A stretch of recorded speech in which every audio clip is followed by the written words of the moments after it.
It's Meika's Safehouse on the Pet Channel on TVU with your host, Ian Sprague. And we have Tiko. Show me your wings, Tiko. Tiko. There you go. There's Tiko. And then Eleanor. She is just she's just another pretty face. She doesn't do much. That's awesome. That's awesome. That's awesome. Welcome. So Welcome, three of you. Yeah. He's going to show off the whole time now. And he's whispering something to her. Over the last week here at Safehouse, we had a couple things kind of go on. I thought this is it's good. It gives me something to report. Okay. So we had two kind of events. We had a racing pigeon that was a lady had called in during the week and said, this pigeon just landed in my yard and is super friendly, and is all over us. It's really happy to see us. But she described the bird, and it has an orange band on its leg. And I said, well, you know what? It sounds like a racing pigeon to me, because that's usually what happens. And if they get blown off course, or if some reason a predator comes and throws them off their track, they're going to get lost, and they can get tired, and they just need a place to take a break, get some water, get some food in them, and then they'll go again, right? Finally make it their way home. So that was my advice to them, just see how it goes. And then the following day, the same phone call, different person, same bird. Doesn't have the energy to carry on. So that bird came in. He's actually here now at Safehouse. He's going to be here, I'm going to say, at least for another, probably the rest of this week before we even give him a try. He was really, when we got a good look at him, he was very, very thin. Here's Janine's hands. There's the racing pigeon. You can tell that big orange band.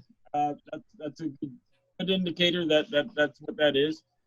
But you can see how thin he is. Oh, he's feeling a lot better now. But that keel bone, I don't know if you can really see it. Mm-hmm. But that shouldn't be that pronounced.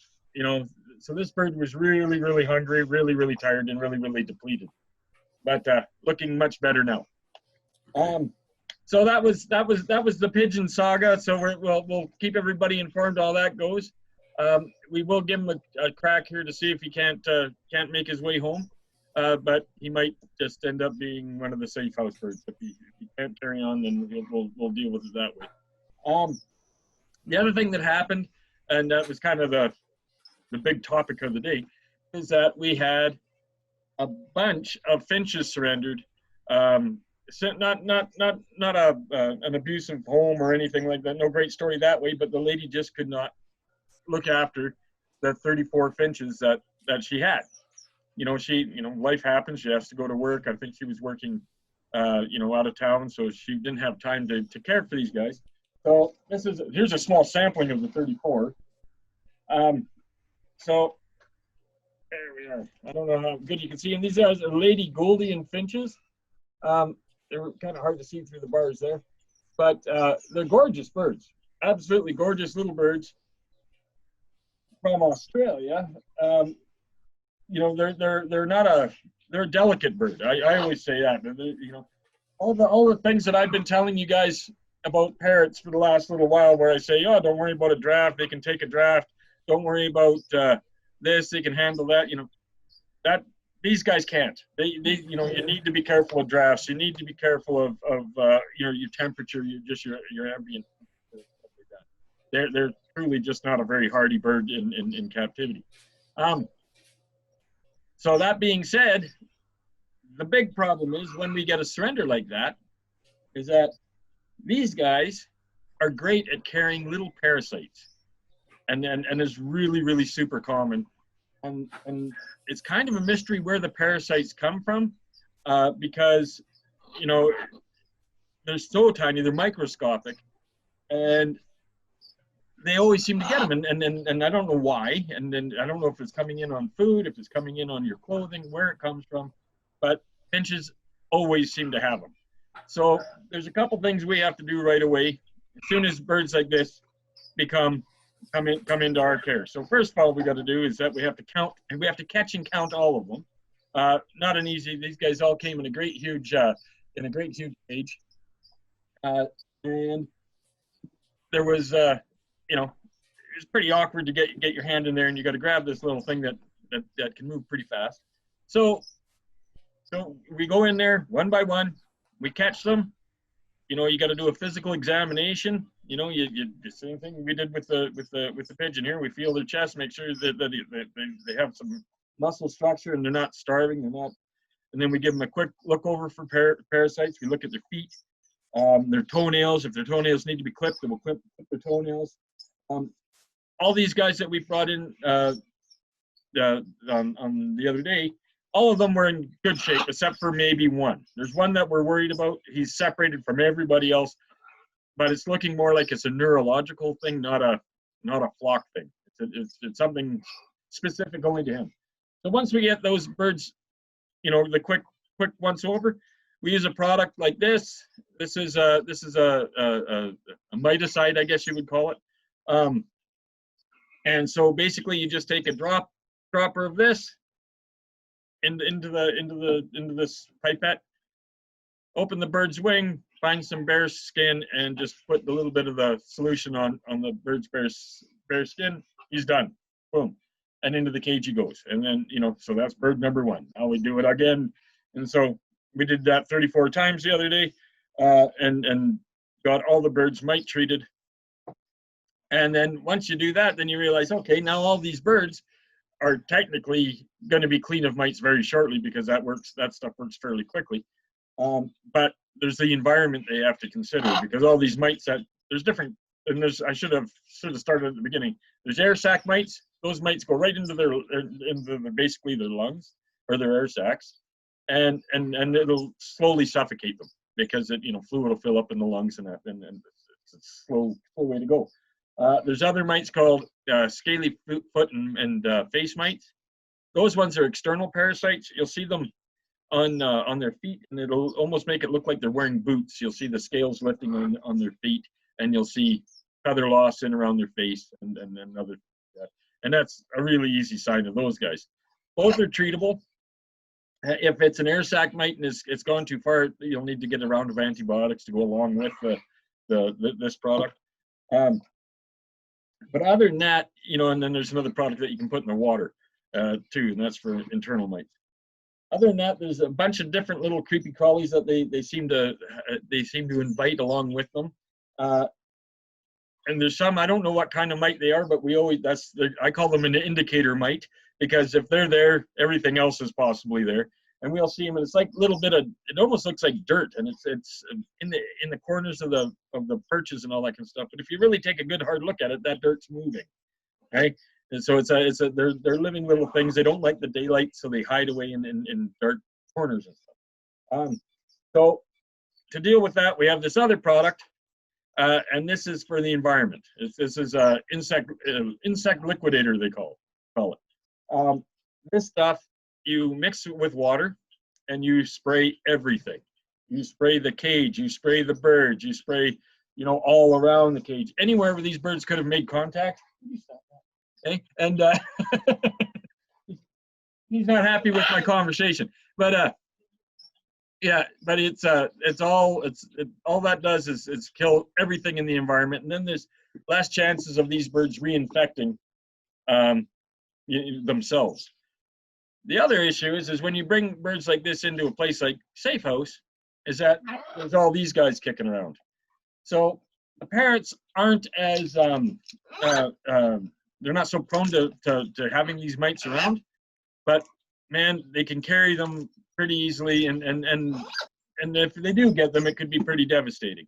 So once they're here, and these guys get treated for the topically for all the mites, then we spray everything. Gets sprayed for the rest of the mites, because we don't need anybody else getting them. We don't need them being spread further from here. So yeah, so everything that's the whole mite thing, and why it is so important that when you bring a new bird into your home, or a new bird comes into here, they're kept away from everybody else. It's that little parasite transmission thing can quickly turn into like what do they call that? A runaway train. You can't. It gets too far ahead, and it's almost impossible to to stop it once it gets going.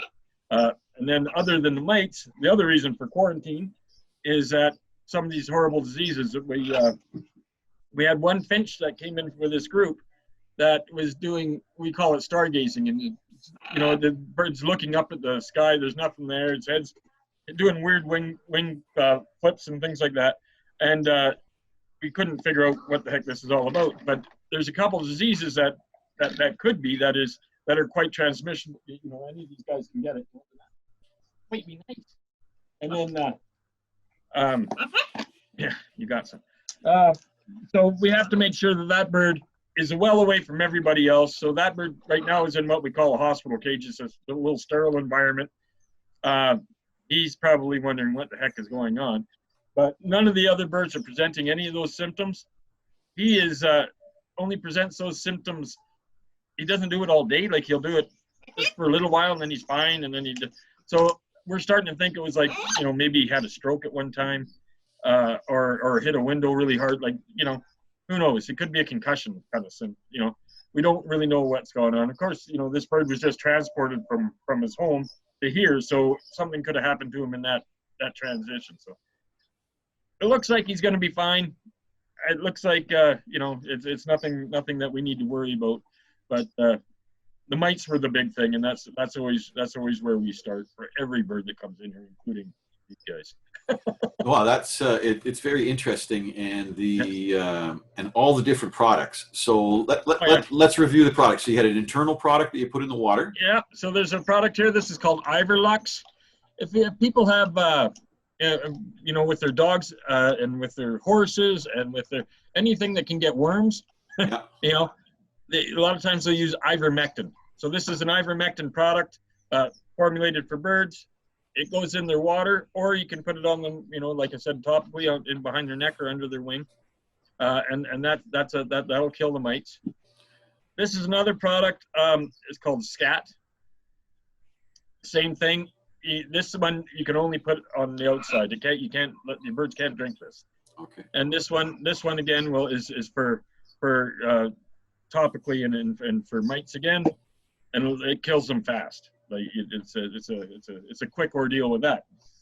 The other one is avian insect liquidator, and this is the one for the environment. This is the one that we use, and man, I get that in a like a weed sprayer, and we'll do the whole environment, you know.